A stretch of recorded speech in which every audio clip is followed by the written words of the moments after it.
Hey everyone, this is Ryan Casada, and someone asked on Tumblr, what is the hardest part about being trans?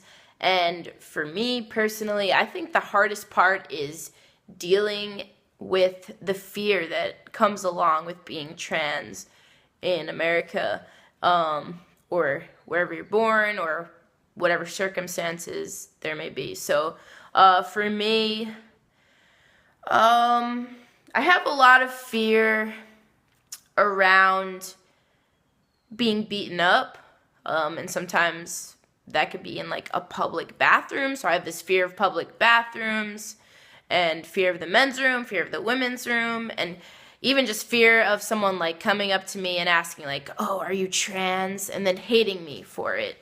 So like the fear of being judged and then not liked. So which results from also the fear of like being hurt. So it's a really complicated thing, but over the last couple of months I've really dug deep into my soul and just tried to understand why I had so much fear around so many things.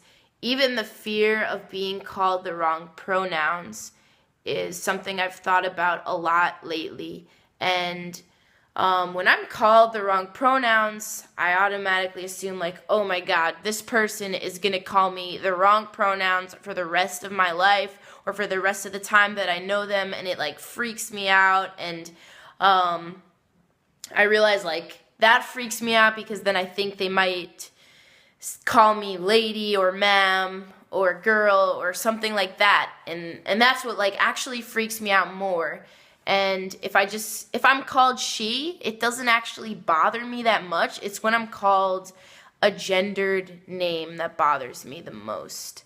And that just, I have a lot of fear with it. I even have a fear of saying my birth name.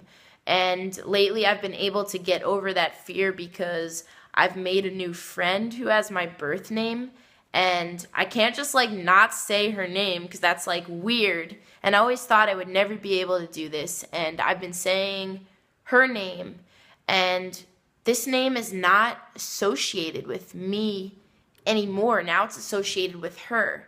And I'm just Ryan, and there's no other name for me. And no one calls me by my birth name anymore at all. It just never happens anymore. It's been long enough. So that eventually... That whole thing eventually ends, which is awesome. So now I could say my birth name and not be like fucking freaked out about it. It's liberating.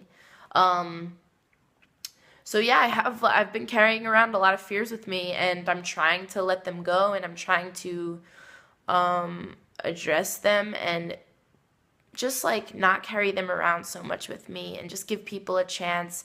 And I've just realized that when people call me the wrong pronouns, they're not really doing it to hurt me. They're doing it because they just don't know.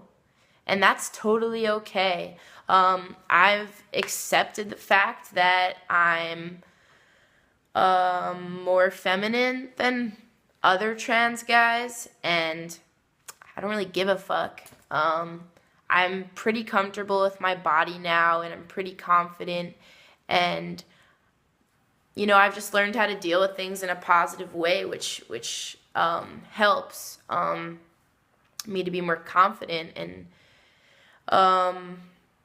yeah, so fear could cause a lot of stress, and you might not even realize that the stress is caused by fear. Yeah, and it's not really good to live in fear, and I've lived in fear for a really long time, and I still live in fear, but not as much as I used to. Especially living here in San Francisco, people are a lot more friendly and open-minded to transgender people, and I think that it's just going to get better and better over time, and I think we've already proved that this year. There's been a lot of great things happening for the trans community, and we're definitely progressing, and it's incredible. And I think in a few more years, it's going to be a lot better. I mean, it's going to be better tomorrow. So yeah, don't let fear control your lives. And thanks for asking the question. You could ask some more questions below or ask questions to my Tumblr, and maybe I'll answer them in a video.